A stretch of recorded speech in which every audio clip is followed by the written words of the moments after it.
وہ phone both دفتر سے تھوڑے ہی فاصلے پر گلی کے موڑ پر نصب تھا، ایک زمانے کا نشان جس کا استعمال اب تقریباً ختم ہی ہو چکا تھا۔ ہر رات ٹھیک 4:30 بجے یہ فون گنگناتا، ایک ہی بار۔ اس کی گھنٹی کی آواز عجیب سی لگتی تھی، جیسے کسی اور دنیا سے آ رہی ہو۔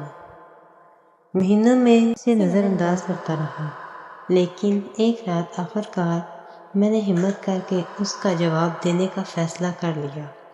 جو کچھ اس کے بعد ہوا اس نے میری ریڑھ کی ہڈی میں سردی دوڑا دی۔ پہلی گھنٹی سننے کے بعد چند لمحوں تک میں سوچتا ہی رہا۔ نیند کا غبار ابھی آنکھوں سے چھٹا نہیں تھا اور دفتر جانے کی جلدی بھی نہیں تھی، لیکن پھر ایک عجیب سا تجسس مجھے جگڑنے لگا۔ کون ہوگا آج رات اس وقت مجھے فون کر رہا ہے؟ یہ کوئی غلطی تو نہیں ہو سکتی تھی، کیونکہ یہ سلسلہ تو مہینوں سے چل رہا تھا۔ ہمت جوں ہی پکڑی، میں نے اپنے بستر سے چھلانگ لگائی اور کھڑکی کے پاس پہنچا۔ فون بوتھ کی پرانی اور ملی جلی روشنی گلی میں پھیلی ہوئی تھی۔ ایک لمحے کے لیے میں ہچکچاہٹ محسوس کی، لیکن بغیر کسی اور سوچ کے باہر نکل گیا۔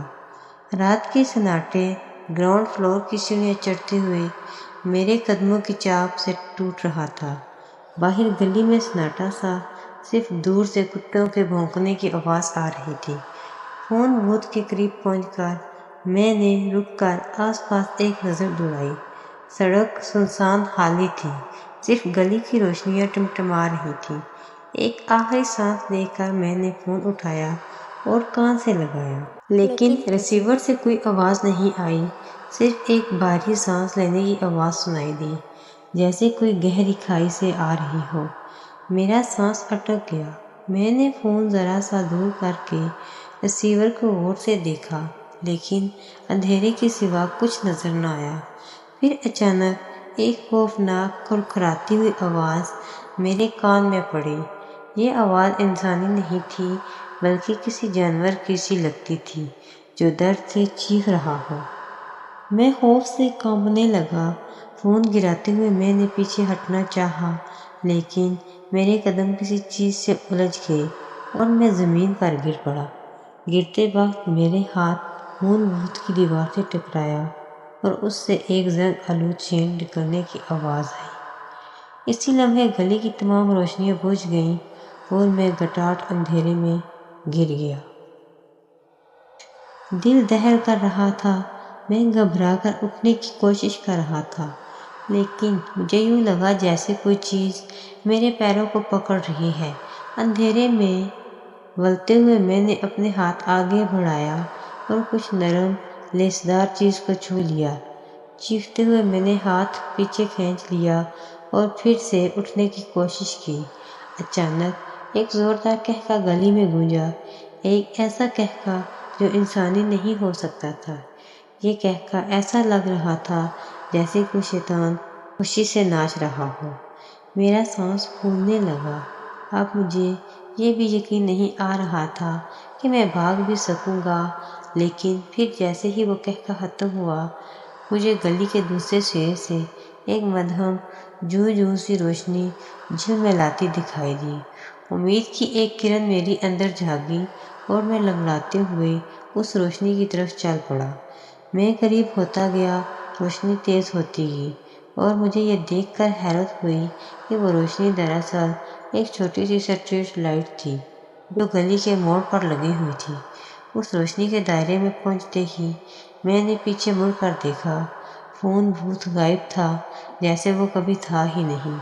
صرف سڑک کا وہ ٹوٹا ہوا حصہ نظر آ رہا تھا جہاں فون بوتھ نصب تھا، اور اس کے ساتھ ہی زمین پر پڑا ہوا وہ زنگ آلود ریسیور جسے میں نے چھو کر گرایا تھا۔ میں وہیں کھڑا رہا، سانس لینے کی کوشش کر رہا تھا۔ میرے جسم میں ہر ایک رگ پوری طرح سے کانپ رہی تھی۔ اس رات جو کچھ بھی ہوا اس کا کوئی مطلب سمجھ میں نہیں آ رہا تھا۔ کیا وہ فون بوتھ واقعی تھا یا پھر کوئی ڈراؤنا خواب؟ لیکن میرے ہاتھ میں پکڑا ہوا زنگ آلود ریسیور اس خوفناک رات کا ایک ثبوت تھا۔ اگلے دن دفتر پہنچ کر میں نے اپنے ایک ہمیشہ سے باتونی ساتھی ساجد کو یہ سارا واقعہ سنایا۔ ساجد نے میری بات بغور سنی اور پھر سر ہلاتے ہوئے بولا، شاید تم تھکاوٹ کی وجہ سے ہذیان دیکھ رہے تھے۔ یہاں آس پاس کوئی فون بوتھ نہیں ہے جہاں تک مجھے یاد ہے۔ میں حیران رہ گیا کہ ساجد سچ کہہ رہا تھا، لیکن پھر میرے ہاتھ میں موجود ریسیور نے مجھے یقین دلایا کہ جو کچھ ہوا تھا وہ خواب نہیں تھا۔ میں نے ساجد کو ریسیور دکھایا تو اس کا رنگ اڑ گیا۔ اس نے ریسیور کو غور سے دیکھا اور پھر آہستہ سے بولا، یہ ریسیور تو بہت پرانا لگتا ہے، شاید کسی پرانے گودام سے ملا ہو۔ اس دن کے بعد میں نے ساجد کو کبھی بھی اس واقعے کے بارے میں دوبارہ نہیں بتایا، لیکن ہر رات جب بھی گھڑی 4:30 بجاتی تھی، میری ریڑھ کی ہڈی میں ایک سردی سی دوڑ جاتی تھی۔ مجھے نہیں معلوم تھا کہ اس خوفناک رات کا کیا مطلب تھا، لیکن ایک بات کا تو یقین تھا کہ میں اس راز کو اپنے ہی دل میں دفن رکھوں گا۔ کچھ عرصہ بعد دفتر میں ایک نئی صفائی مہم چلائی گئی۔ اسی دوران گراؤنڈ فلور کی الماریوں کو صاف کرتے ہوئے ملازموں کو ایک پرانی گرد آلود فائل ملی۔ فائل کھولنے پر انہیں پرانی اخبار کی کٹنگز ملیں جن میں ایک سنسنی خیز واقعے کی خبر شائع ہوئی تھی۔ خبر کے مطابق کچھ سال پہلے اس علاقے میں ایک نوجوان لڑکا فون بوتھ پر فون کرتے ہوئے اچانک غائب ہو گیا تھا۔ پولیس کبھی بھی اسے تلاش کرنے میں کامیاب نہ ہو سکی اور یہ معاملہ ایک حل نہ ہونے والا پراسرار بن کر رہ گیا۔ جب میں نے یہ خبر پڑھی تو میری سانس لرز گئی۔ کیا وہ لڑکا اسی فون بوتھ سے غائب ہوا تھا جس نے مجھے کال کی تھی، اور کیا اس کی روح اب بھی اس جگہ پر پھنسی ہوئی ہے، مدد کے لیے چیخ رہی ہے؟ اس واقعہ کے بعد مجھے رات کی نیند آنی بند ہو گئی۔ ہر رات وہ خوفناک رات میرے خوابوں میں آتی اور ہر رات وہ زنگ آلود ریسیور میرے ہاتھ میں ہوتا۔ اس سے نکلنے والی وہ خوفناک آواز میرے کانوں میں گونجتی رہتی۔ میں نے کئی ہیلے جتن کیے، مختلف قسم کے تعویذ اور دم وغیرہ کروائے، لیکن وہ چیخ اور وہ سردی میرے تعاقب میں لگی رہی۔ ایک رات جب میں نیند کی کمی سے بے حال تھا، ساجد کا فون آیا۔ اس کی آواز گھبرائی ہوئی تھی۔ ساجد نے ہانپتے ہوئے بتایا کہ اسے بھی رات کو فون بوتھ سے کال آئی تھی۔ وہ وہی فون بوتھ تھا جس کا قصہ میں نے اسے سنایا تھا، وہ فون بوتھ جو ساجد کے مطابق موجود ہی نہیں تھا۔ ساجد کی بات سن کر میری سانس کانپ گئی۔ میں جانتا تھا کہ مجھے اس سے مدد کرنی ہے۔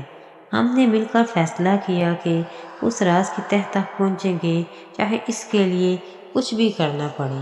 اگلے دن ہم دونوں اس جگہ پر گئے جہاں فون بوتھ ہوا کرتا تھا۔ سڑک کا وہ ٹوٹا ہوا حصہ اب بھی موجود تھا، جیسے کسی زخم کا نشان ہو۔ ہم نے آس پاس کے لوگوں سے پوچھا، لیکن کسی کو بھی فون بوتھ کے بارے میں کچھ یاد نہیں تھا، جیسے وہ کبھی تھا ہی نہیں۔ مایوس ہو کر ہم واپس دفتر جانے لگے ہی تھے کہ ایک بوڑھا آدمی ہم سے آیا اور پوچھا ہم کس چیز کی تلاش میں ہیں۔ ہم نے اسے فون بوتھ کے بارے میں بتایا تو اس کے چہرے پر ایک عجیب سا تاثر آیا۔